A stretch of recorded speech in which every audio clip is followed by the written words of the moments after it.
Fala galera, Papo Business na área, vocês sabem, toda quinta-feira às 18 horas eu tô aqui com um grande convidado, um amigo, meu cliente, a Isocil, a Monoleve e vários outros negócios que envolvem a Isocil e a Monoleve. Johnny, prazerzaço te ver por aqui, aí, muito obrigado por aceitar aí o convite. Pode se apresentar ali naquela câmera. Perfeitamente. Bom, meu nome é Johnny Andrade, estou CEO da Isocil, da Monoleve. Monoleve é um produto que vai vir aí para revolucionar a construção no Brasil, né? Já tem galgado espaço bastante expressivo. E vamos embora. É isso aí, meu amigo.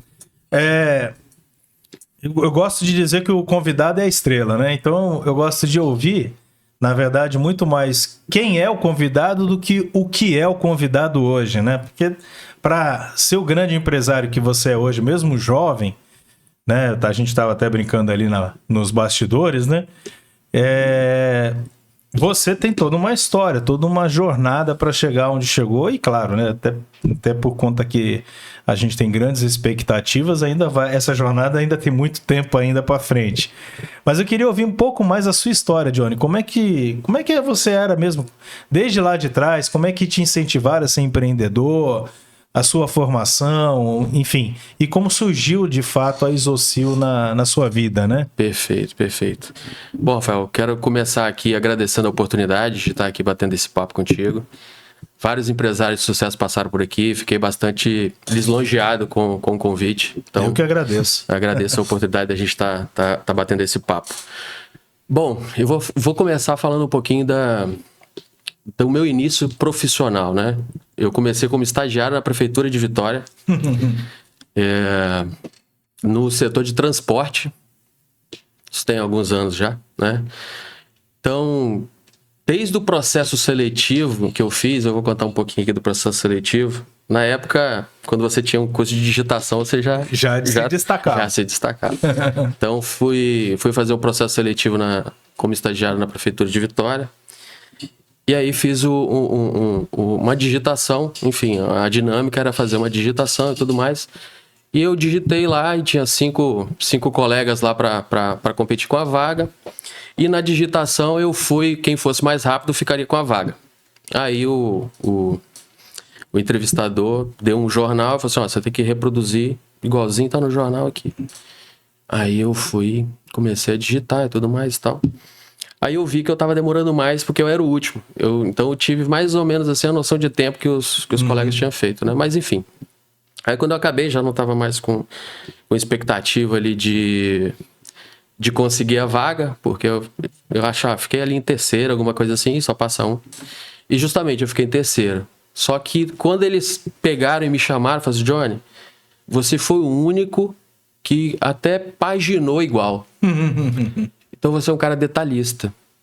Então assim, na minha vida profissional, eu gosto de cuidar dos detalhes. Então desde a essência ali, eu gosto de cuidar dos detalhes. A gente tem feito alguns trabalhos juntos. Não, isso realmente é bastante claro como você enxerga os detalhes. Então eu gosto de trabalhar os detalhes. Não que eu seja perfeccionista ao ponto de atrapalhar processos, né? Mas aí nos detalhes, a gente também enxerga as oportunidades. Perfeito. Né? Então, contei um pouco dessa história para falar contigo que a gente é sempre muito aberto, né, às oportunidades.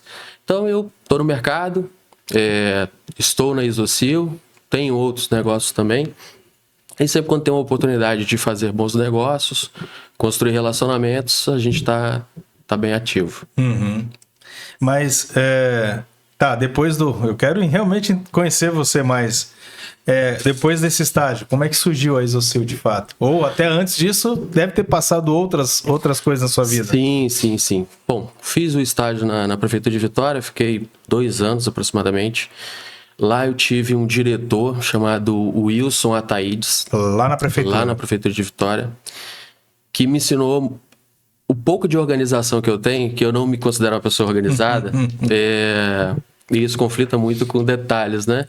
Mas o pouco de organização que eu tenho hoje, eu devo muito a ele.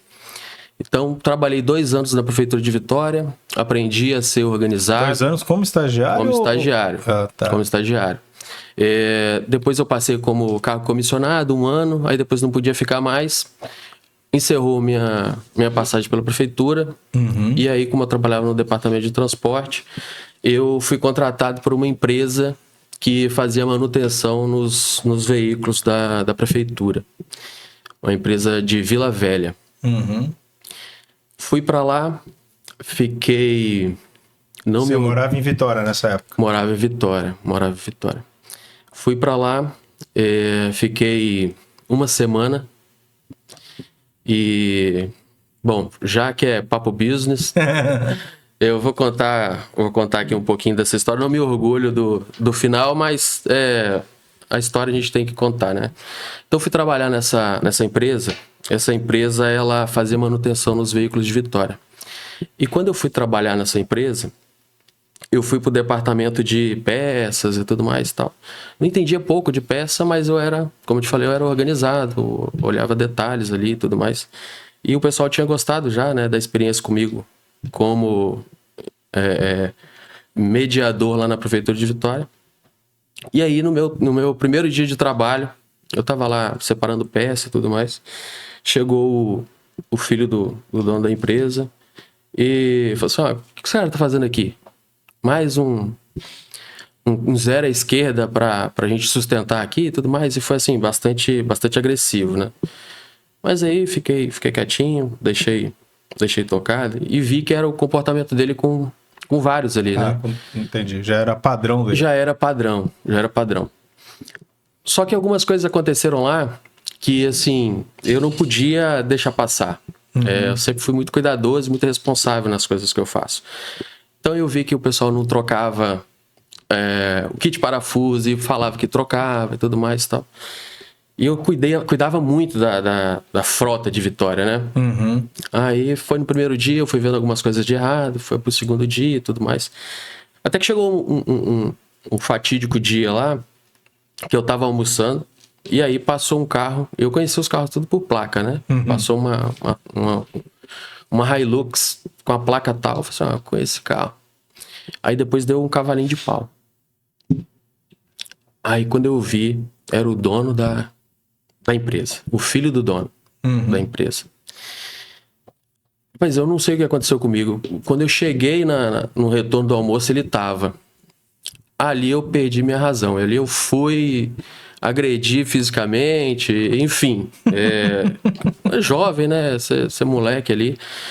Mas enfim, dali, no outro dia, aí o pessoal comemorou que eu fiz aquilo, enfim. Como eu te falei, não é uma coisa que eu orgulho, mas faz parte. Isso você tinha mais ou menos quantos anos? Tava ali com 18 anos, enfim. Bem molecão 19 anos, bem molecão. Aí o pessoal comemorou, me levou pro vestiário que eu tinha feito aquilo e tudo mais e tal.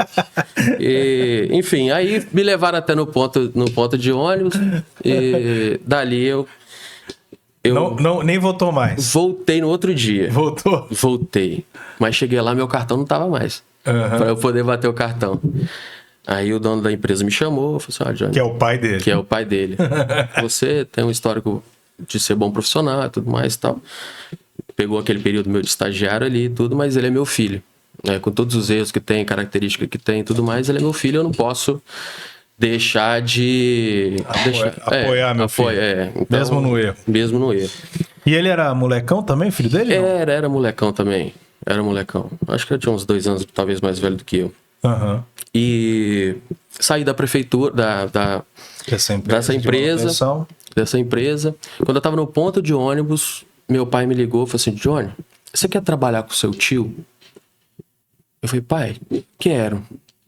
Meu tio é o Silvestre, que ele que fundou, junto com o sócio Aníbal, a Isocil.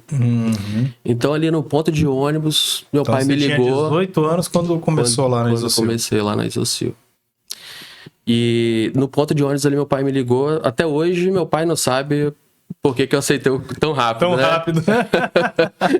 Ficou sabendo agora. Então, ficou sabendo agora. Então, assim, eu fiquei muito triste com o ocorrido e tudo mais, e logo depois veio o convite de ir para a Isocil. Aí aceitei e comecei o meu início lá na Isocil. Se deu por conta desse episódio. Entendi.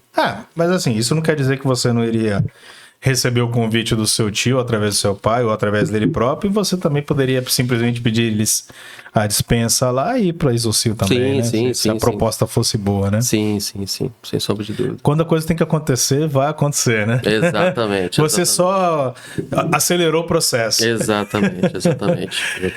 Que legal. Aí, então, com 18 anos, começou a história na Isosil, que era do seu tio e de um outro sócio. Isso, era meu tio, Silvestre, e o Aníbal Marquesi. Os dois eram sócios na Isosil. Já vinham de uma outra empresa do ramo de EPS. Ah, já vinham do ramo? Já vinham do ramo. Meu tio foi o percussor do EPS aqui no Espírito Santo.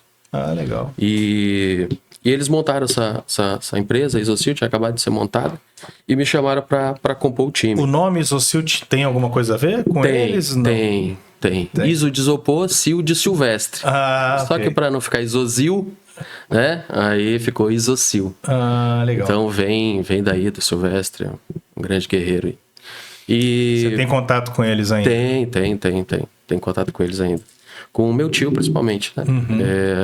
Então eu entrei lá com 18 anos para atender telefone, ajudar a cortar e tudo mais.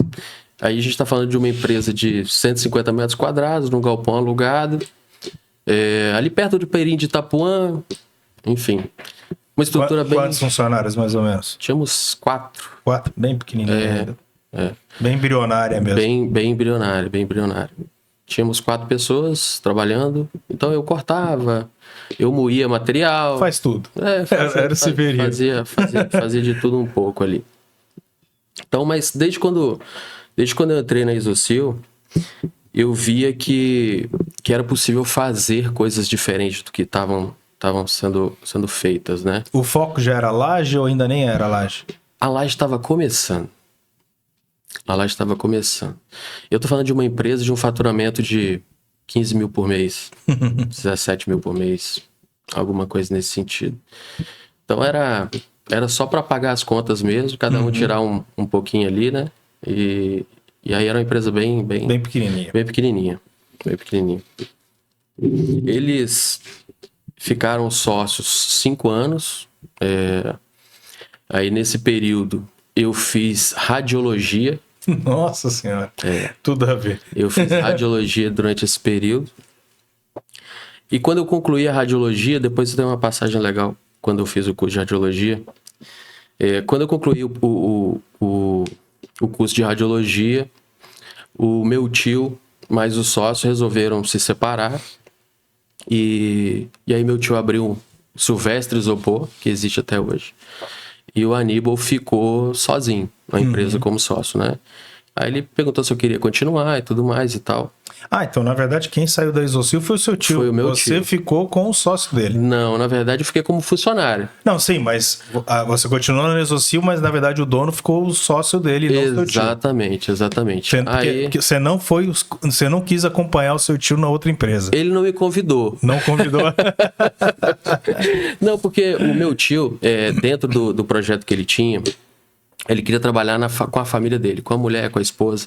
Como eu tô te falando, era uma empresa de faturamento de 15 mil reais por mês. Então, não sobra muita coisa, né? Então, se você trabalha em família, você, mulher e o filho, não precisa de assinar carteira, aquele negócio todo. Então ele resolveu ir para esse caminho. E eu também já estava indo para um outro cenário. Eu já tinha formado em radiologia, eu já estava pegando plantão, então eu também já estava com a cabeça... Pensando até em você mesmo sair do ramo. Exatamente. Aí o Aníbal me fez o convite de ficar, e se eu atingisse uma determinada meta, eu poderia virar sócio. E aí essa meta era, com um ano... Se nós tivéssemos em caixa 100 mil reais, eu poderia ser sócio em 50%. Conseguimos depois de um ano. Foi assim, um ano muito árduo. 100% dos clientes que nós tínhamos quando o Silvestre saiu, nós abrimos mão daqueles clientes. Caramba. A gente desenvolveu clientes novos. Em um ano desenvolveu clientes novos e teve mais resultado do que anteriormente. Do que tínhamos. É porque foi um olhar diferente, um olhar para a inovação.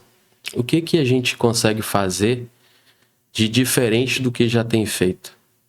Você tem testemunhado algumas coisas, né? Sim. Lá conosco. E isso foi desde do início lá da minha trajetória. Você sempre teve essa pegada, então, de inovação. Sempre.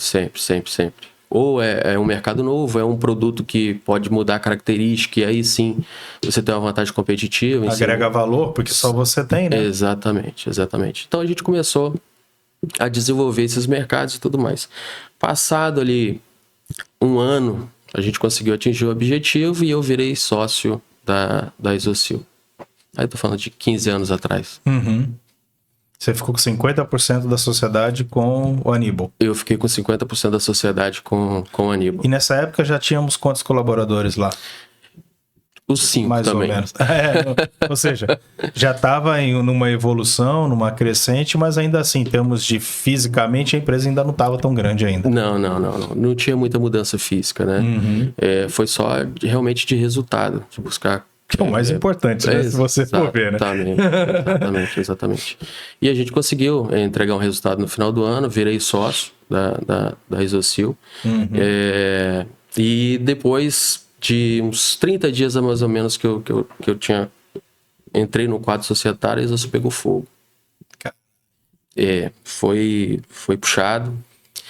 Novo, né? Feliz e comemorando a conquista. E aí, de repente, vem a tragédia aí.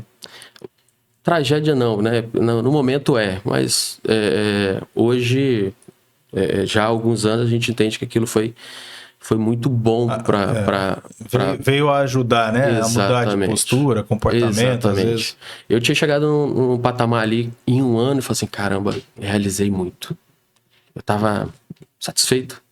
Acho que a gente tem que ter... Um pouco da zona de conforto começou a bater, né? Começou a bater. Mas aí, de repente, eu não tinha mais nada. Tudo que eu comecei a construir... E pegou fogo por qual motivo? Vocês conseguiram identificar bem? Sim. Identificamos. Foi tinha uns drogados lá. Tem um ponto... Ali perto da UVV... Ali tem um ponto viciado. É algo que começou no lado externo da fábrica, então? Não, eles entraram dentro da empresa para poder ver se tinha alguma coisa e tudo. Empresa fechada, então não foi durante a produção, nada disso. Não, empresa fechada à noite. Eles entraram para ver se tinha alguma coisa. O sistema de energia, ele é desligado à noite justamente para você não ter nenhum tipo de risco. Nenhum risco, para você minimizar a questão de risco. E como estava tudo escuro, eles acenderam uma luz, que foi um fogo, para poder enxergar o que queria roubar, e aí numa fábrica de isopor. Hoje o EPS ele tem tecnologia anti-chama. Antigamente o anti-chama ele era muito caro. Então era diferente de 20%, 30%. Hoje a gente está diferente de 2%. Tanto que lá na Isocil já há mais de décadas não entra um outro material que não seja anti-chama. Entendi. Então se fosse hoje não aconteceria. Não. O estrago seria bem menor, né? Uhum. E a gente perdeu tudo. Perdeu tudo. Todos os equipamentos, estoque, tudo. Exatamente. Tínhamos comprado à época um terreno lá onde que é a Isocil hoje, mas era só para guardar a sucata, né, sobra. A gente comprava os blocos de minas, vinha aqui, recortava e mandava para esse terreno a sobra. E de repente a gente perdeu tudo. Máquina, carro que estava lá dentro, não tinha mais nada. Então o recomeço foi realmente do zero. Só um adendozinho aí que eu gosto de falar, um dos meus grandes cases de sucesso é a Fardim, né? A Doces Fardim, até foi o episódio aqui, se eu não estou enganado, o 5º episódio nosso, 5º ou 6º episódio. E aí tava até o pai, a mãe e os 2 filhos aqui do meu lado, né? Quando eu comecei lá, o menino mais novo, né? Que é quem cuida de toda a produção, mais de 100 funcionários, é o Rian. Tinha 15 anos quando eu comecei lá. Em 2021, passou um furacão mesmo, aquela coisa que a gente só vê em filme. Em 8 minutos, destruiu todos os galpões, destruiu tudo. Para você ter uma ideia... toda uma armação do telhado voou, abraçou um caminhão, que o caminhão deu PT. Para você ter uma ideia. Então, assim, em 8 minutos, perdeu-se tudo. Não dá nem para imaginar uma cena dessa, né? Não, e eu tava lá no dia, olha só a coincidência, eu tenho todas as fotos. Eu tava lá a gente tem tipo uma casa de hóspede lá, e eu eu tava olhando pela janela da cozinha dessa casa de hóspede, porque foi o lugar que eu achei mais seguro, porque todos os vidros das janelas, né, de vidro quebraram, os blindex, todos eles quebraram. Aí eu me escondi numa parede que tinha na cozinha e eu ficava olhando assim do meu lado direito a fábrica sendo destruída pelo vento, né, vendo aquelas coisas voando, assim, telhados inteiros voando. Falei, cara, daqui a pouco vai levar essa casa também. Eu cheguei a pensar nesse caminho de que eu poderia ir junto, sabe? Então foi um negócio. E assim, hoje a Fardinha é o que é, né? Então, assim, pouco tempo até, foi em 2021 a gente tá falando, né? Março de 2021. E hoje tem 4 galpões a mais. A empresa está pelo menos 6 vezes maior do que era. E muito também do seguinte, ó, temos que levantar as mangas e ir para cima. Vai fazer o quê? Vai desistir do seu negócio? Então, assim, provavelmente é algo parecido com o que você vai me dizer agora, né? Senão nós não estaríamos com a Isocil que está hoje, exatamente, né? Exatamente. Aqui, um pouquinho aqui nos bastidores, a gente estava... Você até perguntou se o celular estava silencioso, né? Eu falei assim, depois eu conto essa história. Eu estava dormindo e aí um funcionário meu me ligou de madrugada para falar que a Isocil tinha pegado fogo. E aí, depois daquela noite, nunca mais o meu telefone tocou. Porque toda vez que tocava, o telefone dos outros vinha aquela sensação, não a imagem, mas aquela sensação de ter recebido aquela ligação. Então, depois disso eu entendi que traumas eles são reais e eu fiquei com esse. Então, meu telefone é sempre no silencioso, ele não toca. Mas esse foi um período assim, de muito autoconhecimento também. Né? Eu tava ali jovem, né? Muito novo ainda. Sim. Você tinha uns 25 anos, mais ou menos. Tô falando, exatamente, uns 25 anos, até menos um pouquinho. Então tava num período ali de me conhecer também como empreendedor, né? Eu sempre me achei muito prematuro, minto. Achei muito maduro precocemente. Sim. Então, eu sempre tive muita certeza de que tudo que eu pegasse para fazer na vida ia dar certo. Isso é bom, essa autoconfiança é importante. E eu tinha certeza que a Isocil iria para um outro patamar. Mas naquele momento de desespero ali, você fica sem saber o que fazer, né? Mas no outro dia eu já cheguei lá e falei assim, ó, a gente vai lá para onde a gente comprou, que hoje fica Isocil. Hoje você vai lá, tem um asfalto passando na porta e tudo mais e tal. É verdade. Imagina que nessa época não tinha nada daquilo, né? Você passava dentro de lixão, enfim, para poder chegar lá e era um terreno no meio do nada. Hoje já é um pouco afastado, vamos dizer assim, né? Você imagina 20 anos atrás quase. Exato. É porque ali é uma área industrial. E nós somos uma indústria química. Então ali permite, né, a atividade de indústria química. Então fomos para lá, trabalhamos no chão batido. O nosso galpão era Eternite com escora de eucalipto. Tinha uma máquina que nós tínhamos pedido para um soldador fazer pra gente. E o nosso recomeço foi ali. Foi no terreno de 300 metros quadrados, no chão batido, com a máquina que a gente gastou R$2.000, R$1.000 para fazer. E eu lembro de um episódio também. Tinha um concorrente nosso, que à época nós não éramos indústria, né? A gente era recortador, bem pequenininho. E ele já era indústria aqui no Espírito Santo. Tinha acabado de montar uma estrutura absurda e tudo mais. Só para o pessoal entender, a indústria é quem faz o bloco, né? Vocês só cortavam, exato, né? A gente só beneficiava. Mas eu nunca tinha comprado dele, até porque era concorrente, né? Era concorrente e tudo mais. E eu comprei um caminhão de material. Me deram 30 dias para pagar. Comprei um caminhão de material. Chegou no dia antes do incêndio. Caramba. Eu não cheguei a cortar um bloco dessa empresa. Pegou fogo, foi de sexta para sábado. Eu tinha 30 dias para pagar. Na segunda-feira eles me ligaram. Sabendo do incêndio? Sabendo do incêndio, me cobraram. Aí eu falei, mas eu tenho 30 dias para pagar. Mas quando você tinha empresa, você tinha 30 dias para pagar. Agora que você não tem, você tem que pagar logo.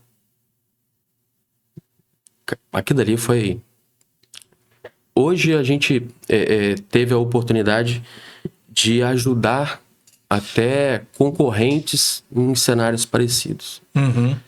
Então, a postura que naquele momento ali esse concorrente teve, assim, foi...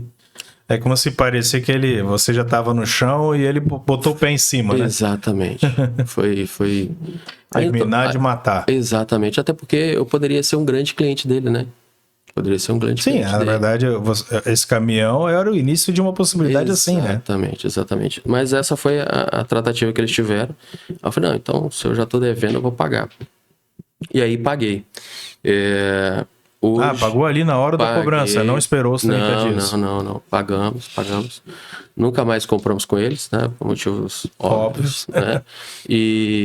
Mas daquele momento ali, a gente vê que poucos são os que apoiam, né?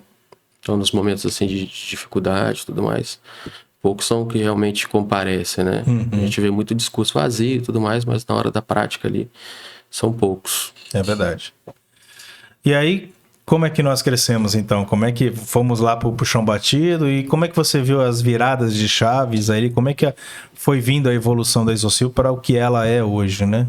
Fomos pro chão batido. Você ficou quanto tempo com esse sócio? Porque hoje você é sozinho no grupo e tal. Então me conta como é que é essa trajetória, então, de onde já é a Isosil hoje, mas hoje, obviamente, a estrutura da Isosil é, sei lá, 1000 vezes maior do que o que era há 20 anos, né? Então... nós tínhamos, no ano que antecedeu o incêndio, nós tínhamos conseguido abrir bastante mercado, né? Começamos a explorar o que a gente nunca tinha explorado até então.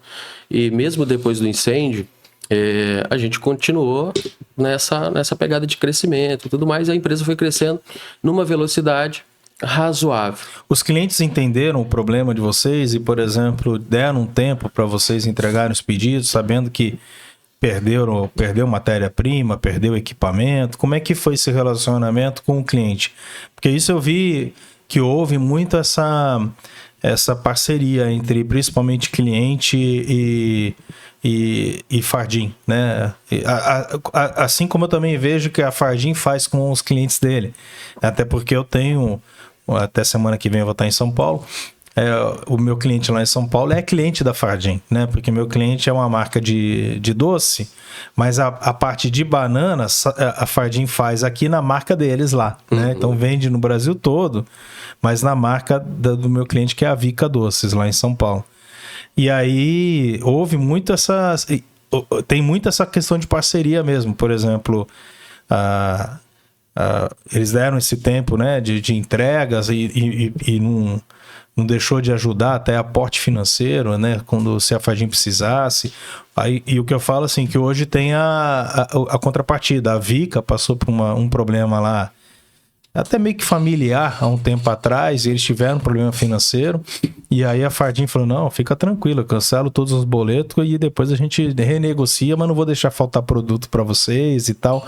Então, às vezes existe uma coisa que até passa além, né, do profissional, passa além do comercial, né? Sim. Vocês tiveram, pelo menos, esse apoio de alguns clientes? Você relembra alguma coisa nesse sentido? Tivemos, a gente teve a compreensão dos clientes de que a gente já não estava funcionando de forma normal, né? Então as entregas atrasaram e tudo mais. Até porque a gente ficou também praticamente 30 dias fora do mercado, até essa máquina voltar e tudo. Os nossos clientes passaram a comprar com os nossos concorrentes à época. Mas assim que a gente restabeleceu, a gente conseguiu retomar com esses clientes. E na oportunidade a gente passou a trabalhar com um produto que aí foi a virada de chave para a indústria, que é a laje injetada. A laje injetada ela é feita num molde específico, num formato específico, e tinha um desenho por baixo dela. Então ela é diferente das outras lajes. Mas você não tinha esse equipamento logo na virada do fogo, né? Vamos dizer assim. Não tinha, mas era um produto que já era pronto, eu não precisava de beneficiar ele. Ok. Você já comprava a peça pronta? Comprei de uma indústria do Rio de Janeiro, essas peças. E comecei a distribuir. E aqui no Espírito Santo não tinha esse produto? Não tinha ninguém. Então já foi a questão da inovação sua lá. Já foi, de buscar, enfim. E o mercado começou a adquirir esse produto de forma muito intensa. Ali a gente começou a fazer um galpãozinho, e tudo mais. Mas não tinha em nenhum momento ali a perspectiva de virar uma produção indústria. própria, De virar uma né? indústria. A gente está falando de um investimento de... Vou colocar aqui a época aqui para citar um valor, sei lá, 30 mil reais, 40 mil reais, fazer um pequeno galpãozinho, alguma coisa assim, que antigamente era mais barato também, Claro. né? Estamos falando de coisa de quase 20 anos. Né? Exatamente. E aí a gente começou a trabalhar com esse produto pegou no mercado, a gente passou a vender 1 caminhão por semana, depois passou a vender 2 e praticamente 1 por dia. Caramba. Nosso volume aumentou assim, absurdamente. E quando a gente estava assim, em voo pleno, o fornecedor parou de enviar mercadoria. Do nada? Do nada. Parou de enviar mercadoria do dia para noite. Começou a ver vocês como algum concorrente? Não, coisa assim? ele empreendedor, né? Tem alguns colegas aí que têm umas posturas muito complicadas. Não é só o dinheiro, né? A gente não tá aqui só pelo dinheiro, só pelo lucro e tudo mais. Eu me importo como ele vem, tá? Como o resultado vem, eu me importo. E simplesmente deixou de mandar e falou assim, ó, Johnny, a gente teve um problema no molde e eu não consigo fazer mais esse produto nos próximos 30 dias. Eu falei, putz, 80% que eu vendia já era aquilo. O que eu vou fazer? Então tá, 30 dias, liguei para os clientes, falei que teve um problema, 30 dias, passou os 30 dias, pediram mais 30 dias, eu fiquei 60 dias sem praticamente movimento nenhum. O faturamento caiu pra caramba. Lá embaixo, foi desesperador. Até que eu recebi uma ligação de um distribuidor dessa empresa que eu comprava no Rio, e ele ficava em BH. Aí ele falou assim, Johnny, a gente tá querendo uma reunião contigo. Eu falei assim, mas o que vocês querem fazer aqui, né? Não, a gente quer bater um papo. Eu fui, recebi o pessoal muito bem e tudo mais. Assim, eles vieram de BH pra cá? Vieram de BH pra cá. Recebi lá na empresa. Falei assim, olha, nós fechamos uma parceria com a indústria e agora o Espírito Santo é nosso. Você não vai receber mais o produto que você recebia. A não ser que você compre da gente essa parceria. Pela bagatela de 20 mil reais por mês. Tipo um Reuter. Mas não tinha lógica nenhuma. Né? Não tinha lógica nenhuma. Peguei o mercado, desenvolvi o mercado para passar a comprar um produto que não se vendia nada aqui no Espírito Santo. E aí veio essa empresa e me fez essa proposta. Eu fiquei assim, a gente fica sem chão, né? Mas a resposta ela tem que ser muito rápida, né? O que eu fiz? Liguei para a indústria. Falei assim, olha, se for mesmo esse o caminho que vocês querem seguir, querem tomar, eu vou te falar que como cliente, eu sou espetacular. Eu estou comprando volume bom, eu pago de forma honesta, séria, estou desenvolvendo trabalho, tem muito gás para desenvolver mais ainda, mas como concorrente vocês vão me conhecer também. Mas naquele momento eu não tinha a mínima capacidade de fazer nada contra uma indústria, né? Então, mas foi mais o desabafo ali e tudo mais. E a resposta que eu tive, Johnny, então você segue o seu caminho, que a nossa estratégia é essa. E realmente o pessoal veio de Minas para cá. Para montar uma indústria? Não, montaram uma distribuidora em Cariacica. E aí eu fui a Minas Gerais desenvolver outros parceiros, mas esse produto específico, só essa empresa do Rio de Janeiro que fazia. E eu já tinha viciado os meus clientes a esse produto, condicionado os meus clientes a esse produto. Ou seja, os seus clientes migraram para essa distribuidora. Migraram para essa distribuidora. Qual a diferença do que existia para o injetado? Era a laje lisa, a laje é aquela... Só para explicar, a peça de laje de EPS, né? O isopor, ali que você bate uma laje, você vai lá... Hoje 80%, 90% da laje ela é de EPS, né? Então o EPS é aquela parte recortada ali, embaixo você tem ela lisinha ou você tem umas ranhuras. Aquelas ranhuras só é possível fazer num processo de injeção. E aí, só essa empresa do Rio fazia esse produto. As outras que tinham o mesmo processo fazia caixa térmica, tudo, mas não fazia laje.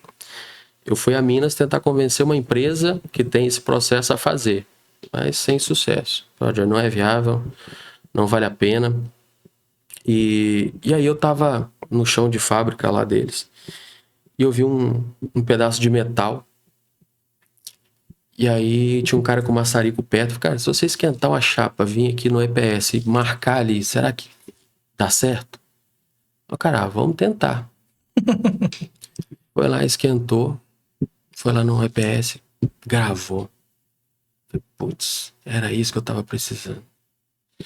E ali nasceu a indústria Isocil. Por que nasceu? A gente desenvolveu uma máquina. Essa máquina, ela estampava, vamos chamar assim, ela estampava as ranhuras no EPS. Ao invés de você injetar as ranhuras, você cortava, vamos dizer assim, no sentido Exatamente. da forma que você queria. Eu cortava o bloco, aí eu conseguiria trabalhar com a densidade menor, então eu teria um produto mais competitivo. Não tinha um processo que é caríssimo. Que é o da injeção. Que é o da injeção. Os nossos produtos lá de injeção na indústria hoje são produtos muito prêmios, né? E a laje, no dia a dia, o volume grosso, a gente não consegue... Um valor agregado menor. Um valor agregado, exatamente. Então desenvolvemos essa máquina e começamos a colocar no tudo mercado. Caseiramente dentro da indústria lá, a máquina. Não tinha indústria, né? Não, sim, mas tudo lá, entre vocês mesmo, tudo MacGyver ali. Exatamente. E aí a gente começou a desenvolver o produto e começamos a colocar no mercado. E aí o pessoal começou a falar, isso aqui é o injetado genérico. Uns 3 clientes falou isso, aí eu fiquei bravo, briguei com eles, falei, não, isso aqui é um produto mais competitivo, tudo mais e tal. Com 90 dias que nós tínhamos colocado esse produto no mercado, a laje injetada já não ocupava mais espaço algum. É mesmo? 90 dias você recuperou todo o mercado? 90 dias, porque eu entreguei um produto. Só para a termo de comparação, vamos colocar como se fosse hoje, né? Uma laje recortada, eu vendo hoje, vamos supor, né? R$4 a peça. A injetada custava 7, 8. O dobro. O dobro, praticamente. Eu comecei a vender a R$6,90. Ou seja, você ainda fez com uma margem boa ainda. Eu consegui uma margem maravilhosa. E essa margem... ainda assim era metade, era, vamos dizer assim, uns 30% a menos. Exatamente. Então, assim, a gente ganhou uma margem absurda no produto, né? E essa margem permitiu a gente a crescer e a montar uma indústria. Legal. Então, a indústria nasceu da dificuldade da falta de produto. Aí nasceu a indústria Isocil. Chegamos para alguns clientes, vários clientes foram... 2 vezes, né? Vocês tiveram o problema do fogo e depois o problema da falta de abastecimento, né? Historicamente, a Isocil, ela sempre cresceu nos períodos que ela teve mais dificuldade. Alguma coisa aconteceu e a gente conseguiu ressurgir ali. Então, nós temos esse case aí de bastante sucesso após um período mais... De retomada mesmo. De retomada. E ali a gente buscou alguns clientes. Não tínhamos, claro, capital suficiente para montar a indústria ainda. Aí eu busquei alguns parceiros, alguns clientes, estou falando de 3 ou 4, e propus para eles um custo 30% menor no futuro com a nossa indústria se ele fizesse um pequeno aporte, uma compra antecipada para receber daqui 6 meses. Entendi, que legal. E aí eu já tinha uma parte do capital, esses 4, 5 clientes entraram no negócio, até porque ia comprar 30% mais barato. Uma coisa é você revender, outra coisa é você ser indústria, né? E aí... Apostaram, né? Apostaram. Então a gente pegou a margem que tinha, que era saudável, colocamos o aporte desses parceiros, fui para a China, comprei os equipamentos. Desde sempre você já comprou lá na China, então? Já compramos na China. A China tem tudo. Ela faz o iPhone, mas faz aquele celular que você liga e ele já não funciona. Então você tem que saber comprar, você tem que saber onde pesquisar, você tem que... Então na China tem tudo. Então fomos para lá e compramos equipamentos. Você mesmo foi? Fui. Nessa época? Fui para lá, compramos os equipamentos. 2 anos depois os equipamentos já ficaram obsoletos. Aí já é o custo da experiência. né? Os próprios chineses me venderam equipamentos maravilhosos em termos de qualidade, só com capacidade produtiva baixa. Entendi. Para realmente daqui 2 anos eu fazer uma recompra, né? Mas eu entendo que também fez parte do aprendizado. 2 anos depois a gente foi lá, comprou equipamentos muito maiores, né, do que tínhamos adquirido a princípio. E aí você começou a ganhar corpo, começou a atender outros estados. Só uma pergunta, aquele distribuidor que te ofereceu aqueles 20 mil lá, tá no mercado ainda? Eu comprei toda a frota dele. É mesmo? Eu comprei toda a frota dele indiretamente. Acho que ele não venderia para mim, né? Eu tava precisando, nessa expansão toda da Isocil, ele só soube depois, então, que ele vendeu os caminhões para você ou tá sabendo agora? Acho que tá sabendo agora. Aí, tá vendo? Vai ser processado, hein, Jonas? Você puxa os gatilhos aí, a gente vai caindo e vai falando. Daqui a pouquinho a gente vê como é que fica. Vai dizer que a gente é cúmplice. Mas assim, a partir do momento que a gente começou a produzir o produto modelado, o injetado ficou inviável, porque eu tinha um produto similar, bem mais barato, e realmente aqueles 3 clientes no começo lá que eu fiquei bravo com eles, que chamou o produto genérico, fez sentido, porque você vai comprar um medicamento hoje. O medicamento custa R$80, você vai para um genérico que custa 45, 50 e é o mesmo efeito, é o mesmo produto, né? Hoje em dia, então, a maior parte das pessoas que entram na farmácia até prefere um genérico, né? Porque... Exatamente. E nós tínhamos um produto com qualidade, fazia o produto 100% virgem, tudo mais e tal, com a densidade boa, só que o meu custo de processo ficou infinitamente mais baixo do que o do concorrente. E a época que o concorrente deixou de mandar os produtos pra gente, que eu falei com você que eu liguei, falei que agora você vai conhecer a Isocil como concorrente, não como cliente. Aí eu falei assim, em 1 ano você não coloca mais nenhuma peça aqui dentro do Espírito Santo. E isso aconteceu. E de lá pra cá, nunca mais. E essa empresa no Rio existe também? Existe ainda. Ela ainda existe. E com esse mesmo produto, ou esse produto realmente perdeu o mercado? Esse produto perdeu o mercado no Brasil todo. Certo. Esse produto perdeu o mercado no Brasil todo, porque a partir do momento que a gente começou a colocar no mercado também, hoje você não acha mais uma laje lisa. Entendi. Nós não tivemos como é que eu posso falar? Nós não aproveitamos a oportunidade de ter patenteado a época e tudo mais. A gente estava muito no olho do furacão e acabou que... Tá se preocupando agora com os produtos novos? Sem sombra de dúvida. Sem sombra de dúvida. É porque... Para de ensinar o mercado, pô. A gente vem nessa partida de desenvolvimento de produtos de forma constante, né? Então, a gente tem uma equipe de desenvolvimento, a gente olha os processos com bastante constância, quais as oportunidades e tudo mais. Mas antes de apresentar para o mercado, aí a gente tem um time lá que já faz a parte de patentes e tudo cuidando mais. da proteção. Exatamente. Então, passamos esse período todo aí de dificuldades de mercado, a Isocil nasce e... Ainda estava com seu sócio? Ainda tava. Na verdade, eu tive o sócio até o momento da troca dos equipamentos. A gente montou a indústria e falei com você que 2 anos depois tinha que comprar novos equipamentos, né? Então, essa tomada de decisão de novos equipamentos... Ou seja, você foi na China a primeira vez, comprou equipamento, 2 anos depois tinha que trocar tudo de novo. Foi nessa fase que o sócio desistiu. Exatamente. Nós estávamos em momentos de vidas diferentes. Eu, 30 anos, ele com 60, 70 anos. Entendi. Então, as expectativas ali... Ele queria acalmar e você estava a todo vapor, né? Exatamente. Então... Eu entendia também que se nós não tivéssemos naquele momento fazendo o esforço de comprar novos equipamentos, nós seríamos engolidos muito rápido, porque eu não tinha mais capacidade para crescer de produção. Né? E o mercado passou a consumir muito EPS na construção civil. Entendi.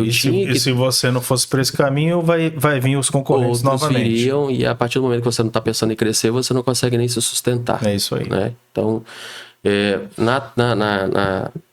naquela oportunidade, ele falou, Johnny, eu não quero fazer um investimento. Eu falei assim, a gente precisa fazer um investimento. Então, estamos em momentos de vida diferentes.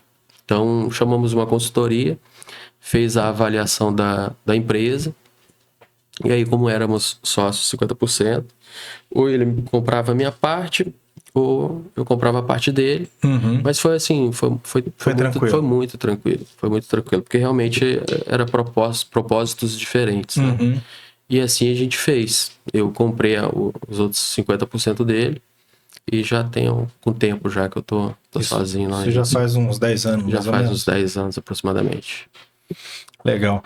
E então hoje a Isosil, vamos dizer assim, é a líder de mercado já no Espírito Santo nesse produto específico de laje? Como é que é? Nós temos hoje 80%, 80%. do mercado do Espírito Santo. Expandimos os nossos produtos para o Brasil todo. Hoje a logística se tornou muito eficiente também, né? Você está com uma frota de quantos veículos lá hoje? Nós temos 9 caminhões próprios, né? Mas aí terceirizados a gente tem uma frota bastante aí robusta. De acordo com a demanda vocês terceirizam, né? Exatamente. A logística no Brasil melhorou muito e no Espírito Santo mais ainda. Porque o Espírito Santo é um estado que não tem indústrias de linha branca e tudo mais.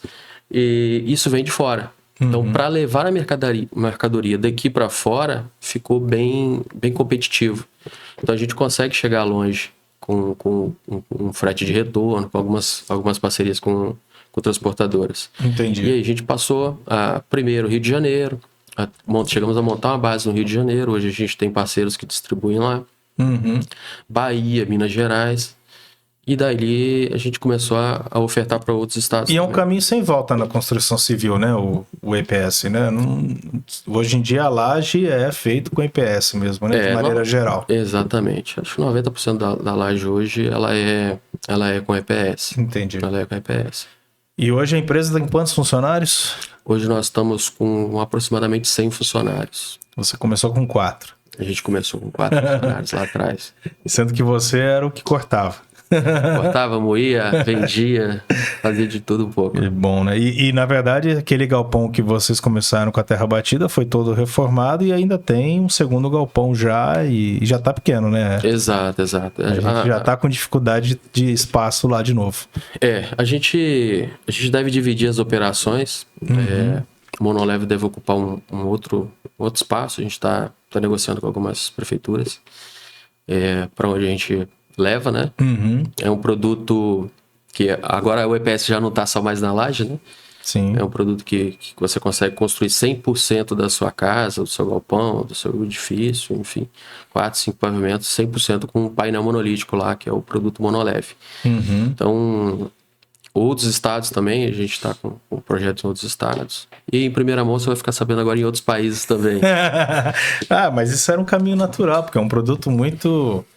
Eu falo, né, não é para puxar o saco, eu falo para todos as pessoas que convivem comigo, falei para a FIDIC, por exemplo, e para os outros meus clientes, parceiros, que eu vejo a Isosil hoje, do meu portfólio atual, né, dos clientes que eu faço visitas mensais, com maior potencial de crescimento. Era a Fardim até então. Ainda acho que a Fardim pode triplicar o faturamento também, mas vai chegar um momento que eu vejo um teto, porque não é só ela que tem esse doce, né? Não é só ela que fabrica doce de banana e o próprio doce tem um teto e tal. Mas eu vejo, no caso da Isosil, principalmente da Monoleve, que a gente vai falar um pouco mais agora, eu vejo que ainda está longe do teto, né? Eu consigo enxergar isso até por conta de ser algo bem inovador mesmo. E eu acho que vai ser algo que vai revolucionar uma área que não para, que é a construção civil, né? Uma área que não para no mundo todo.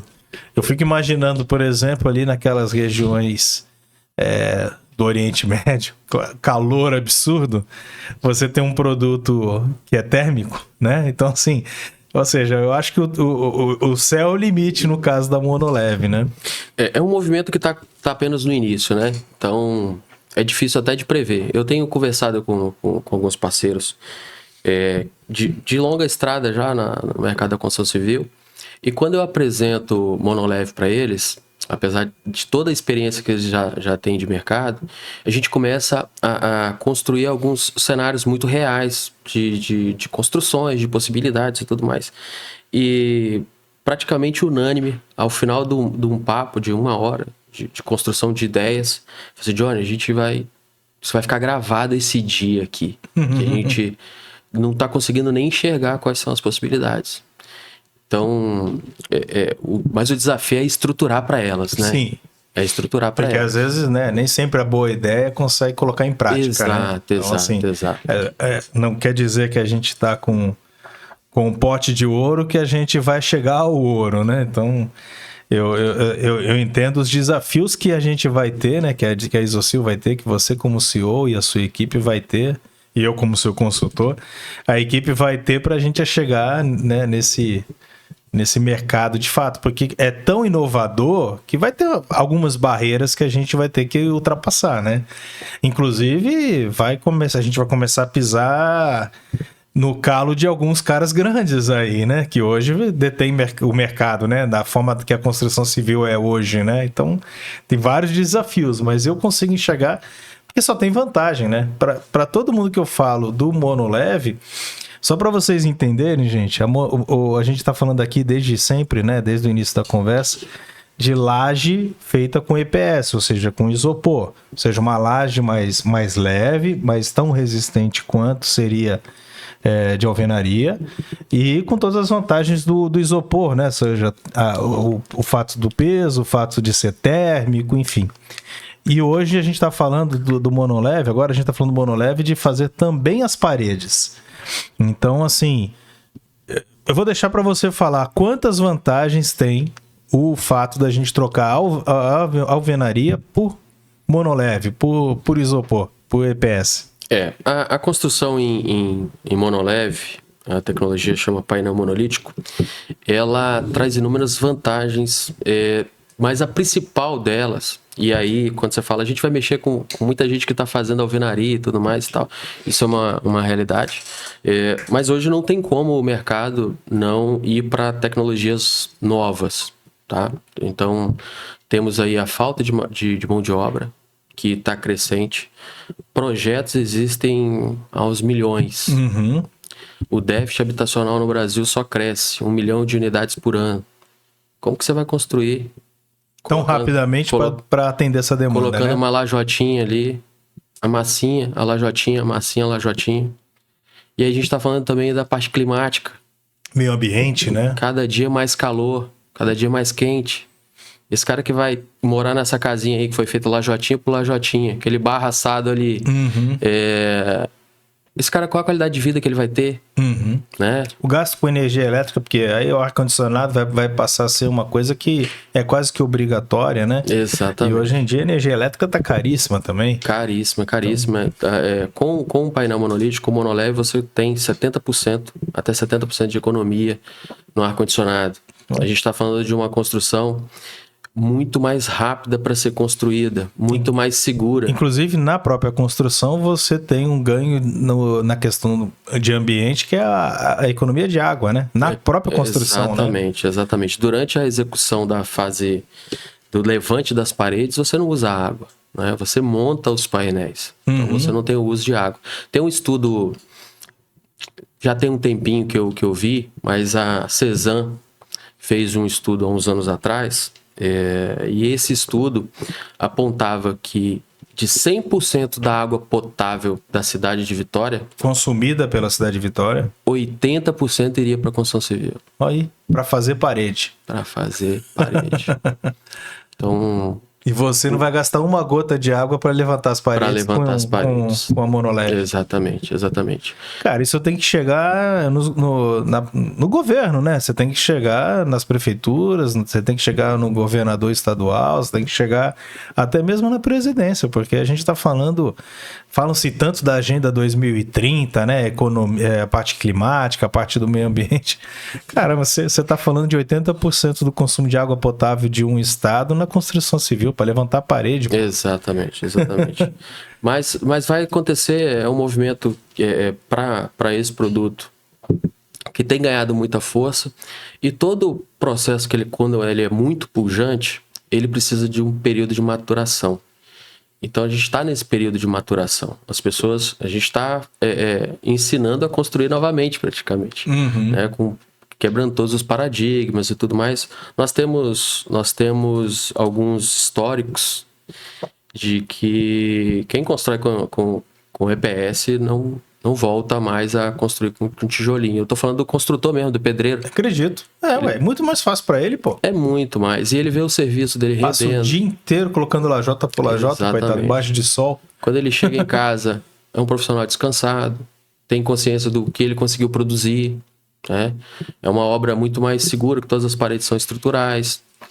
Então, sem viga, sem pilar, sem cintamento. Então, a diferença para a alvenaria tradicional ela é muito, muito grande. Vai facilitar até encontrar mais mão de obra, porque hoje realmente é uma coisa escassa, mais difícil, né?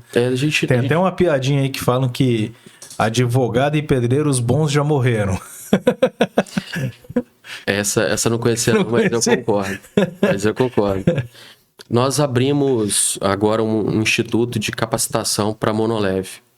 O primeiro curso de capacitação aqui no Espírito Santo, nós vamos abrir 5 centros de capacitação aqui no Espírito Santo, nas regiões aqui do estado. Vamos começar com um projeto piloto e embrionário, onde a gente vai levar essa formação, essa capacitação para as pessoas poderem construir um sistema. As pessoas querem construir um sistema, só que não tem mão de obra. Uhum. E a Exocil, ela adota uma postura bastante assertiva, que é não vender o produto para qualquer um querer construir. Johnny, me vende 100 painéis. Se você ligar na Exocil e querer 100 painéis para você construir sua casa, eles não vão te vender. Uhum. Eles falam, quem vai construir para você? Eu não tenho mão de obra, então traz sua mão de obra aqui, nós vamos treinar sua mão de obra, depois eu te vendo. Porque senão o cara não vai conseguir construir e vai falar que o problema é o produto, Exatamente. né? E esse trabalho de base, ele tem que ser construído com calma. Uhum. Não adianta atropelar. Não adianta atropelar processos, né? Então a tecnologia vem de forma bem consistente, bem sólida e já está ocupando um espaço interessante. E a ideia não é só vender o produto monoleve e também o treinamento, vamos dizer assim, o manual de instrução, vamos dizer assim, né? A ideia também você vai entregar todos os materiais de base para finalizar, né? Então, tipo argamassa, tem algum aditivo, algumas coisas que você está pensando em entregar para que garanta a qualidade e a segurança da construção, não é isso? O caminho que a gente está pensando? Exatamente. O painel monolítico, ele é EPS aço. Uhum. Não é um aço tradicional. Que o aço também você está pensando, já vai entregar tudo, né? Já vai entregar. Na verdade, o painel ele já é montado, ele já é pronto, né? Uhum. EPS, aço dos dois lados. É feito uma conexão da malha de fora com a malha de dentro através de um aço soldado. O painel é eletrosoldado. Uhum. A gente tem visto muito painel feito à mão. O brasileiro cria muitas coisas, né? Uhum. Então pega a malha de aço que ele compra no material de construção, coloca um espaçador ali. Enfim, já vi obras aí. E que, por sinal, você também desenvolveu, vamos dizer assim, essa malha de aço, né? Que vai na monoleve no sentido de qual é a carga, o peso, a resistência. Isso vocês também foram trabalhar nessa pesquisa, né? É um aço diferente do aço tradicional. A gente está falando de um aço ali de 750 ou 850 MPa de resistência, enquanto o aço tradicional aqui, o pessoal tem feito com 50, 500 MPa. A gente está falando de 750, 800, 900 MPa. E mais leve, inclusive, né? Mais leve. Ele é mais resistente e mais leve. É mais leve, mais resistente. Ele é galvanizado. Ele tem até 40%, maior, então. Até 40% acima do que pede a norma. Então, é um produto bastante robusto. Ele entrega muito, né? Mas ele só funciona se os outros dispositivos estiverem sendo usados também. Então, a gente tem numa casa, vamos colocar aí uma casa de 100 metros quadrados.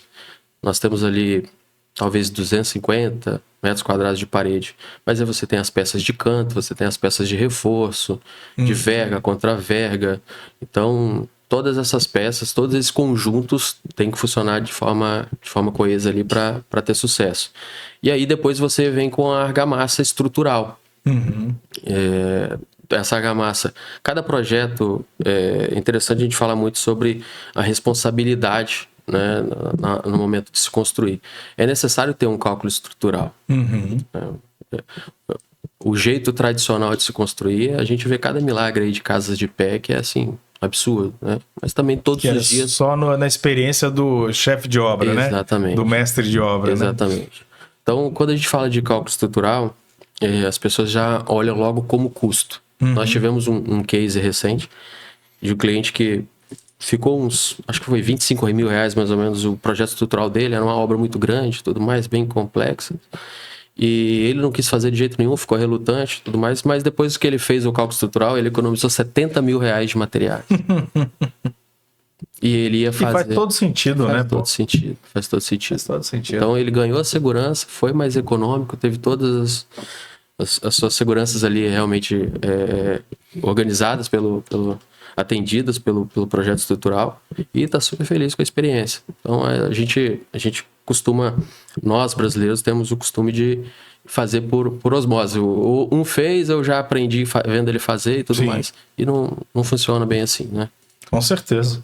Segurança em primeiro lugar também, né? Exato. E aquilo que você falou, se você calcular direito, com certeza também vem economia, né? Porque no olhômetro, o cara, ele vai reforçar onde não deve, coloca mais material ali, deixa de reforçar onde deve. Exatamente. Não tem jeito, né? Exatamente. Tem as patologias depois também, né? Por um lado, também tem sido bom essa questão de evolução e tal, e de... como eu brinquei ali, né, de que os pedreiros bons, os bons já morreram, é que esse pessoal que trabalhava muito mais com feeling também, não tem mais tanto, né, não tem mais tanta abundância no mercado, então ele está sendo obrigado a se consultar com um engenheiro, um arquiteto, alguém que vai fazer o seu projetinho ali, né, por mais simples que seja, ele já não pode confiar tanto no pedreiro que vai fazer, porque ele não conhece também. O pedreiro é só um executor de fato, né? Exatamente. Ficou muito fácil o acesso à informação, né? A gente tem trabalhado para poder entregar conteúdos não só na formação presencial, mas também difundir de forma online também as técnicas corretas de se aplicar o produto e tudo mais, para poder ter um alcance ainda maior, né? Inclusive tem curso marcado aí para... Tem. Conta um pouco disso. Temos o primeiro curso agora dia 27. Desse mês já? Desse mês na Isosil. 27 é sábado? Sábado. Um dia todo de curso, vai começar às 8 da manhã, vai finalizar às 18, onde vai ter uma pequena parte teórica, para se conhecer todas as diretrizes ali do sistema construtivo, contar um pouquinho da história do sistema construtivo. E os alunos... Vai ser na Isosil mesmo. Vai ser na Isosil. E os alunos vão construir uma casa durante esse curso. Uma casa de 60 metros quadrados. Você vai construir uma casa de 60 metros quadrados dentro do curso de um dia. Dentro do curso de um dia. Que ali ele vai ver na prática, né, a funcionalidade de cada dispositivo, como que se prende. Quanto tempo um pedreiro precisaria para construir as paredes de uma casa de 60 metros? Rafael, vamos colocar aí 2 meses, talvez? Alguma coisa desse sentido? 2 meses em um dia. Então, a tecnologia entrega muito, né? E eles vão poder ver na prática o quanto entrega. E aí conhecer também os erros que são feitos lá fora. Eu tive um cliente que me chamou para visitar uma obra dele, um painel manual que foi feito. Ele comprou de uma empresa do Sul, aqui de São Mateus, salvo engano. São Domingos do Norte. E nós chegamos lá, foi assim, desesperador. As paredes tortas, vários dispositivos de segurança que não foram colocados, que isso é necessário se colocar. Caraca. Então ele teve que desmanchar a casa toda. Teve que refazer tudo. Vai estar no curso com a gente agora dia 27.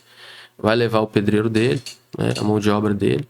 E aí lá a gente vai qualificá-los. Cacete, cara. Então, ele comprou, vamos supor, o monoleve de uma outra empresa lá no Sul. Ele comprou, aí já não é monoleve, né? Por isso que eu fiz entre aspas, porque é um produto parecido, né? Parede de EPS. Exato, ele comprou. E aí ele construiu, vamos dizer assim, o pedreiro construiu do jeito que ele conhece, né? Do jeito que ele sabe, e vai ter que refazer a casa toda. Pois é, então assim, a gente vai entregar uma solução, mas junto com a solução tem que entregar todos os periféricos que envolvem essa solução, né? Que realmente vai revolucionar o mercado e o mercado não conhece o produto, precisa conhecer, precisa aprender a usá-lo, né? Precisa de maturar, né? Como eu te disse, precisamos de maturar o mercado. Nós não temos pressa de ocupar o mercado muito E rápido. é isso que eu ia falar, a melhor coisa é você realmente fazer as coisas com tempo mesmo, para realmente do jeito que ela vai entrar no mercado, ela não sai mais, né? Porque é só case de sucesso em cima de case de sucesso. Exatamente, precisa de solidez. A gente está com uma obra em curso agora, na Fazenda Barão do Império, em Santa Leopoldina. Inclusive um empreendimento espetacular. Vai ser um condomínio de luxo, vamos dizer assim, né? É um condomínio de luxo, mas ele é voltado para casa de campo, de roça. Veraneio. De roça mesmo, assim. Um conceito muito diferenciado. É uma fazenda. A gente sabe que o custo de ter um sítiozinho não é barato, né? Então, eles vão oferecer tudo, uma estrutura muito robusta ali de entretenimento. Nós começamos o treinamento na sexta-feira, aí chegou o fim de semana, na terça-feira todas as paredes de 500 metros quadrados de área construída estavam levantadas. Que isso? Estou falando em 3 dias. Sem viga, sem pilar, sem cintamento. Isso de uma casa lá, seria isso? É o centro... tipo uma área de vivência do condomínio. Exatamente, é uma área de vivência. 100% das edificações desse condomínio vai ser em monoleve. Entendi. Do condomínio em si vai ser tudo monoleve. Condomínio. Mas Isso. as casas provavelmente vão seguir essa linha do condomínio. A tendência é que nasça muitas casas, né, em monoleve. Mas cada um tem a liberdade de fazer dele. Aí o proprietário vai decidir. Exato. Né? Como é uma casa de roça, talvez vai ter casa de madeira, né? Enfim, tem toda essa liberdade. Mas a tendência é que a gente faça bastante obra nesse condomínio. Até pelo exemplo que está lá, né? Então o pessoal tem visitado bastante e está aberto lá. Se o pessoal quiser conhecer o condomínio, vou até querer conhecer o sistema, mesmo. É bastante interessante. Que bom. Deixa eu ver até a hora aqui. Não, a gente ainda tem uns 15 minutinhos ainda. Maravilha. Tem uns 15 minutinhos para poder te liberar. E quais são os desafios mais importantes que você precisa realmente tomar conta pensando aí nesse crescimento da Isosil? Crescer, há um jargão que é a dor do crescimento, né? A dor do crescimento. Crescer, ele é um desafio para quem quer e precisa crescer de forma organizada. Então, fazer essa organização para o crescimento, eu acho que é o mais complexo. Aí eu estou falando desde das pessoas, dos recursos que nós temos, humanos, né? Selecionar bons profissionais que tenham a mesma cultura, multiplicar a cultura é muito complexo. Fácil. E não é rápido. Não é rápido, é muito complexo. Nós estamos em 3 meses, mais ou menos, a gente deve startar uma planta em Rondônia. Pô, essa pra mim é novidade também. Em 3 meses a gente deve startar. A gente tem uma planta lá montada já para poder startar. O parceiro que nós vamos atender lá, nós vamos fabricar capacetes lá. O parceiro que nós vamos atender lá tinha escutado falar, então. Teve um problema.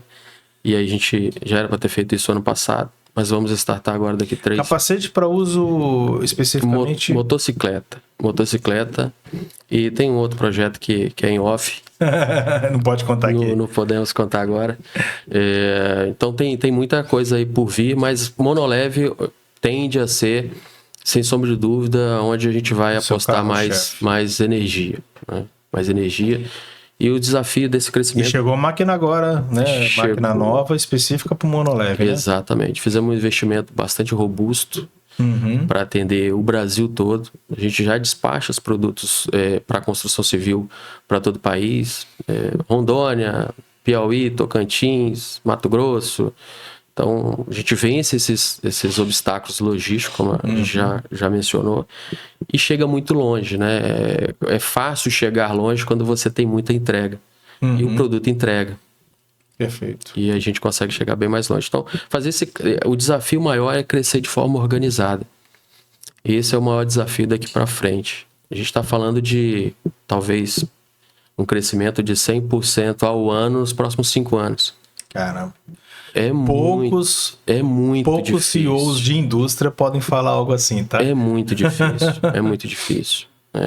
Mas esse crescimento, essa visão de expansão, de crescimento, ela se dá pela carência do mercado para sistemas construtivos, pelo déficit habitacional, pelo déficit de mão de obra, que nós não temos. Então, tudo isso faz com que esse cenário... Existe hoje tecnologias que entregam obras muito rápidas, mas elas custam muito caro. E elas dependem de mão de obra muito especializada. Então você entrega muito rápido, mas custa caro demais. Eu lembro também de uma passagem que você comentou que isso me marcou, que é aquela questão de quando você compra, por exemplo, um apartamento virado para o sol, acho que da tarde, se eu não estou enganado, ou sol da manhã, eu confesso que sou meio leigo nessas coisas. Normalmente esses apartamentos valem menos. E com a tecnologia da Monoleve vai deixar de ter vamos dizer assim, essa defasagem no valor do apartamento, não é isso? Perfeitamente. Eu comprei, até te contei a história do que eu comprei um apartamento recente para investimento. E nessa busca, eu observei que todos os apartamentos que me ofereciam eram só da tarde. Todos. Primeiro, aqueles que já estavam vendendo apartamento há muito tempo, todo mundo já comprou só da manhã. Os que estavam lançando empreendimento me ofereceram primeiro o sol da tarde e falavam que os outros estavam em reserva, né? E quando tinha sol da manhã era 70, 80, 90 mil mais caro. Então o sol da tarde ele custa 60, 70 mil mais barato. Com a Monoleve nos prédios, nas construções verticais, você já não tem esse problema, né? Então, a questão térmica já está resolvida. Nós fechamos 2 prédios, 100% em paredes monoleves aqui no Barro Vermelho. Estamos fazendo alguns estudos aí, algumas construtoras têm nos procurado para fazer um estudo continuado. Elas entenderam que R$70 mil por apartamento, ela faz todos os prédios, todas as paredes do prédio. Todas as paredes de Monoleve estão pagas só nessa defasagem. Nessa defasagem de preço. Ou seja, é aquilo que eu falei no início, o Monoleve, até hoje eu não consegui achar uma desvantagem, só tem vantagem, pô. Mas quando você vai desde a construção até o uso do produto pronto, né? Ou seja, você morar na casa, é só vantagem, né? Então, não tem por que dar errado um negócio desse. Não tem. Então, quando você fala que a possibilidade de crescimento é 500% em 5 anos... é porque, de fato, é um produto que tem tudo para dar certo, né? Não tem... Se a gente tenta achar defeito, o defeito é a falta de conhecimento. Exatamente. Vou fazer um paralelo aqui numa construção de um edifício, uma construção vertical. Praticamente não tem EPS nessa obra, porque a laje é uma laje maciça, protendida. Talvez ali uma fachada, alguma coisa assim de decoração. E para por aí. Se o Monoleve entra, a gente está falando talvez de R$3 milhões de venda para aquele prédio de paredes. E antes era 0. Então, as possibilidades elas são muito grandes para esse sistema. E a gente tem feito muitos estudos aí, apresentando. Fechamos outras parcerias também. Mas também a gente para no mesmo... dá a mesma atenção para a mão de obra, a formação da mão de obra. Instalamos algumas escadas em EPS em algumas construtoras, a fim de que a gente treine-os. Né? Então, a gente tá indo devagar. A escada também fazendo no produto, também no Monoleve. Também no produto. Fazer escada também ou era alvenaria ou metal, muitas vezes, até madeira, né? Então, hoje dá para fazer também com o EPS. Dá para fazer com o EPS. Na verdade, madeira e aço você não pode usar nas condições de edifício, até porque se pega fogo e tudo mais, você não consegue caminhar na... Sim. Então a gente tem outras exigências. Em prédio tem que ser alvenaria, né? Tem que ser alvenaria. E aí a gente fala de escadas muito pesadas, 100% em concreto. Ter padrão é muito difícil na construção de escadas. E quando você vai para uma escada industrializada, que você monta uma escada num dia, chapisca e reboca, com argamassa estrutural, sempre lembrando disso, você salta demais a qualidade da sua entrega. E outra coisa, né? O prédio em si fica mais leve também. Isso aí também faz sentido na questão segurança do prédio, né? Sem sombra de dúvida, sem sombra de dúvida. A economia para o construtor, ele veio desde a base. A partir do momento que você faz o cálculo seu de fundação, superestruturas e tudo mais, você começa a vir economizando, que você tem paredes ali que são muito mais leves, né? Então você tem uma segurança maior no seu empreendimento. E ao mesmo tempo economia, E né? ao mesmo tempo economia. Beleza, a gente tá quase que se caminhando aí pros 10 minutinhos finais, aí a gente, só para o público entender, eu sou seu consultor lá, né? Eu faço a consultoria lá na Exocil, mas é uma coisa recente. A gente veio do diagnóstico lá de janeiro para cá e agora a gente está iniciando o projeto. Aí eu queria até pedir um feedback do trabalho que a gente está desenvolvendo juntos. O que te chamou mais atenção no diagnóstico, nas ferramentas que a gente está começando a implantar, até a questão de mudança de cultura da sua equipe? O que você enxerga mais que eu vou poder agregar, inclusive, nesse seu crescimento daqui em diante? Rafa, a sua chegada na Exocil, ela era para ter acontecido até antes, né? A gente já vinha conversando alguns meses antes. Exato. A sua chegada na Exocil trouxe para nós muita expectativa de que nós ganharíamos um reforço muito grande no nosso time para ajudar na parte organizacional. E a partir do momento que você fez toda aquela elaboração, aqueles relatórios, todos os trabalhos e apresentou para nós, para a diretoria, nós tivemos a certeza de que a gente precisava de ter você no nosso time. Tanto que a resposta foi imediata. Foi. Na reunião você falou assim, olha, não precisa dar a resposta hoje para a gente começar o início do trabalho. Eu falei, não, a resposta já está aí. Tudo isso que você identificou, a gente precisa de começar para ontem. Né? Quando a gente está alguns empresários são muito relutantes a ter outras visões dentro do negócio dele. Né? E isso é uma visão bastante equivocada. Porque quando você traz um consultor para dentro do seu negócio, e aí a consultoria ela tem que ter rastro de excelência, como a gente teve quando buscou você. Já tinha referências? Já tínhamos referências, né? E eu gosto quando o consultor chega e fala assim, a gente tem data para iniciar e data para acabar. Ali eu vi a seriedade com que você trata. Quando você começa a falar nós no primeiro dia, isso já é bastante interessante, porque a gente já teve outras experiências também que duraram muito poucas, porque a gente teve algumas percepções que não foram interessantes, né? E desde o primeiro dia você tem somado demais. Que bom. Então, na entrega dos diagnósticos, na distribuição das tarefas junto com os líderes, na criação de rotinas. Então, a gente mudou algumas coisas internas que a gente não estava com previsão de mudar, porque os líderes entenderam que aquele cenário seria o melhor para os próximos passos. Que bom. Né? Então, está sendo muito, muito interessante desenvolver esse trabalho contigo. E ainda mais agora, né, com esse monte de desafios que nós temos. Então, ter o seu reforço lá te ajudar a planejar tudo isso, né? Planejar e executar, né? Exatamente. Porque os desafios aí são enormes. E é aquilo que eu comentei, né? Graças a Deus a minha agenda tá cheia, né? Eu lutei muito para chegar nessa parte de agenda cheia, né? Quando eu cheguei aqui há 8 anos atrás, era uma luta para conseguir um cliente, para conseguir estar com a agenda cheia, né? Fiquei talvez até anos com 1 dia, 2 dias sobrando na minha semana, né? E isso para mim é muito ruim. Eu trabalho, se eu visito. Se eu não visito, quer dizer, eu recebo, né? Eu ganho, eu faturo, se eu visito. Se eu não visito, eu não faturo. Então, graças a Deus eu cheguei nessa situação de que eu tenho minha agenda cheia, né? Vários clientes, até pelo como você falou, referências aí de outros trabalhos. Mas o que realmente me move na Exocil é estar participando de todo esse crescimento, de enxergar e de fazer parte desse crescimento, porque não é, como eu falei, não estou puxando saco, não. Eu realmente enxergo que é um baita de uma mudança mercadológica, né? E a Exocil vai crescer bastante. Eu falei, quero uma beiradinha disso aí. quero poder dizer para os próximos clientes que chegarem, como você falou, né? Meu projeto vai acabar em algum momento.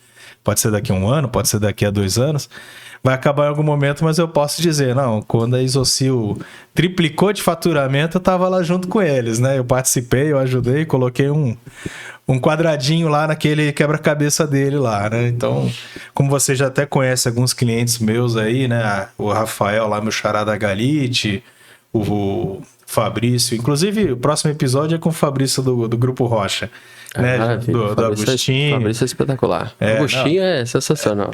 O Agostinho tá fugindo, porque o cara todo sábado tá viajando, né? Tá lá no sítio dele e tal. Tava nos Estados Unidos esses dias. Tava, ele tava ficou uns 30 dias lá. Tá mais, eu acho. Tá internacional, nosso garoto. Aí eu não consigo marcar, mas o Fabrício já veio. Mas assim, outros cases aí, a Maifredo Embalagens e, né, a Doces Fardim. E aí, realmente, alguns que eu citei aqui, houve um crescimento grande que continuam crescendo, né? Já parou o trabalho e continuam crescendo. E eu quero poder dizer o mesmo da Isocil. Então, agradeço a oportunidade, né? Eu sei que hoje a gente tem vários desafios pela frente, mas você pode contar comigo, né? Quando eu falo nós, é nós mesmo. Quando eu tô no cliente, eu faço parte do time, né? E eu costumo dizer que o projeto só evolui quando eu não estou lá, né? Evolui entre uma visita e outra, mas você sabe que eu estou à disposição o tempo todo no WhatsApp, no celular. Até a sua equipe de vez em quando entra em contato comigo para... é esse o caminho? Tá, né? De vez em quando até lá no grupo põe algumas fotos, algumas coisas. Então, eu tô com você, cara. A gente vai fazer essa monoleve aí, abrir o mercado. Vamos. Vai fazer funcionar, vai ser uma revolução. E de fato eu quero estar junto pelo menos nos próximos 2 anos aí, desse crescimento de 500% nos 5 anos, pelo menos uns 200% quero estar junto aí. Vai. Você faz parte hoje do nosso planejamento estratégico. É isso aí. Você é um empreendedor dentro de outros negócios, né? Então a sua visão, pelo conhecimento que você tem de vários setores, a gente talvez não enxergue um gargalo numa operação ou outra. O meu negócio não é logística. Logística faz parte do meu negócio. Então, às vezes você é um consultor em uma empresa de logística. Então você consegue agregar com aquela expertise no nosso negócio. Perfeito. Então isso tem feito com que a gente melhore a nossa entrega, melhore a nossa performance. Então, os resultados têm melhorado como um todo. E isso credencia a gente para a gente sempre ir para os próximos passos e contar contigo aí dentro do planejamento estratégico. Então, vai ser um prazer tê-lo nessa caminhada aí. Você sabe que os desafios são muitos, né? Não é fácil, não. Não é fácil.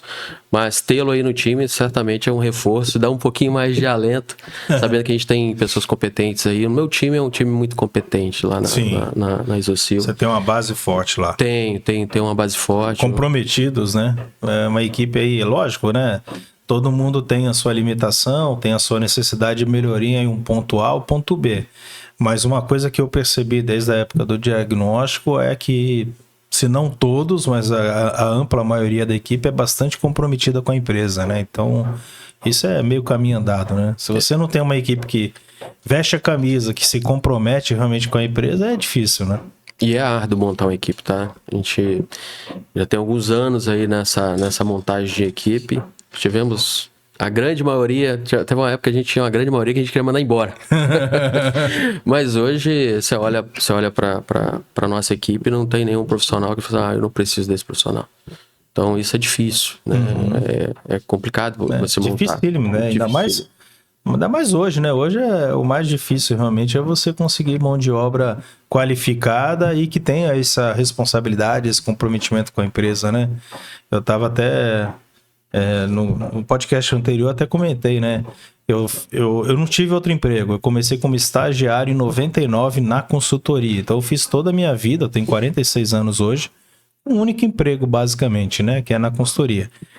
E eu não lembro o dia que eu faltei porque fiquei gripado ou porque eu bebi demais com os amigos na noite anterior e não fui trabalhar no dia seguinte. Claro, você vai trabalhar às vezes com 80% da sua capacidade, mas você tá lá, né, no horário, fica lá e dá o seu melhor.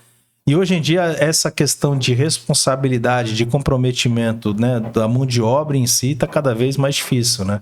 Hoje em dia a pessoa deu qualquer dorzinha de cabeça, falta, chega atrasado, ou tem um compromisso 5 horas da tarde, já não vai trabalhar porque tem um compromisso, ou sai na hora do almoço por conta disso.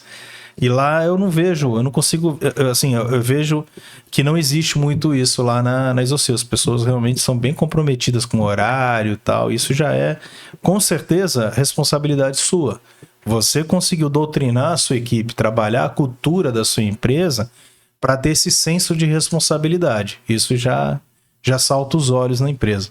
Eu tenho um perfil e eu não cobro aquilo do meu funcionário que eu não faço. Eu tenho direito, mas eu não cobro. Pelo exemplo. Perfeito. Eu nunca faltei um dia também. Graças a Deus eu nunca fiquei doente, precisei faltar. Porque isso pode acontecer. Mas tem dia que você não tá 100%. Você, poxa, hoje eu não vou. Não teve esse dia até hoje. Então, os colaboradores vendo isso, você ali no dia a dia com eles e você valorizando essa entrega deles também, isso contagia. Isso acaba criando a cultura que é tão difícil construir. É por isso que quando a gente tem um colaborador que entrou recente lá, no 3 meses dele de experiência a gente dispensou, porque em 3 meses ele teve 4 faltas. Nós não estamos acostumados com esse perfil de não comprometimento. Então, é um trabalho feito pelo RH também, que fica policiando e tudo mais. Mas é difícil montar um time qualificado. Sem dúvida. Hoje a gente tem um time qualificado, com bastante entrega, mas com a sua ajuda a gente vai conseguir performar ainda mais. Principalmente a questão da parte de gestão que a liderança está inserida, né? Porque muitas das vezes os seus líderes, eles são muito operacionais, né? E na maioria dos meus clientes, quando eu começo o projeto, tá nesse nível, né? Tá nesse patamar aí, né? Que o próprio dono é muito operacional, põe muita mão na massa e os líderes também. E aí falta um pouco desse senso de gestão mesmo, né? De aproveitar melhor o tempo com tarefas que agregam valor. Ao invés de você fazer, você tem que treinar a sua equipe para fazer. Então, eu acho que o ganho que eu vou trazer para você nessa questão é muito mais nesse sentido, né? Fazer com que os seus líderes sejam líderes. Porque hoje eles são muito mais líderes, até pelo exemplo, né? Porque eles sabem fazer. Mas assim, é muito melhor você treinar a pessoa para fazer e cobrar o resultado, cobrar a produtividade, cobrar a entrega. Então, eu acho que o foco maior com a sua liderança, né, que ela já é muito boa, é nesse sentido. Como ser, de fato, agora um gestor da minha área, né? Não só a pessoa de confiança do dono, né? Que hoje, basicamente, muitos dos seus líderes é muito mais uma pessoa de confiança naquele setor do que propriamente um líder na questão de gestão, na questão de realmente aproveitar melhor os horários, trabalhar com indicadores, trabalhar com metas. Essa parte a gente ainda vai amadurecer mais com eles. Perfeitamente. A gente precisa de criar um outro patamar agora, né? Até para o crescimento exige um outro patamar. Para você evoluir, alguém tem que fazer o trabalho que você estava fazendo. Perfeito, né? É isso aí. Então é essa construção que a gente tem que caminhar daqui para frente. Até porque a tendência é você contratar mais funcionários, ter, às vezes até outros turnos e tal. E aí, assim, como é que vai chegar uma hora que você não vai ter mais braço? O líder não tem mais braço para tocar. Hoje ele cuida de 50, mas ele vai cuidar de 100, não pode cuidar da mesma forma. Ele vai ter que mudar a forma de cuidar dessa equipe, né? Precisa de mais pessoas para cuidar. Exatamente, ele tem que treinar novos líderes, exatamente, né? Tem que treinar novos líderes. Exatamente. Acho que é isso, né, Jonathan? A gente já tá no horáriozinho aí? É mesmo? Já deu. Eu vou receber hora extra, já que foi 1h30. Mais cedo. Legal. Legal, então, meu amigo, muito obrigado, hein, cara? Eu que agradeço a oportunidade de estar aqui batendo um papo contigo, fazendo essa troca tão boa. Foi gratificante. Eu gostei demais também. Eu vou me despedir ali do episódio, você faz o mesmo ali. Se quiser, aproveita e passa as redes sociais, né? O site tal, da Isocil, do Monoleve, que aí o pessoal já começa a conhecer melhor. Perfeitamente. Pessoal, é isso. Papo top aqui com o meu cliente, com o meu amigo Johnny, CEO da Isocil e da Monoleve. Como vocês perceberam pelo episódio, vai revolucionar o mercado. É uma empresa que tem tudo para crescer aqui em solo capixaba e a nível nacional. toda quinta-feira, às 18 horas, o Papo Business. Não se esqueça daquele triplo C, né? Que é curtir, comentar e compartilhar com todos. Não se esqueça de se inscrever no canal. E é isso, meu amigo. Pode se despedir da turma aí. Muito obrigado pela sua presença. Rafa, eu que agradeço a oportunidade de vir aqui. Falar de negócio é muito bom, né? Com certeza. Ainda mais vários negócios.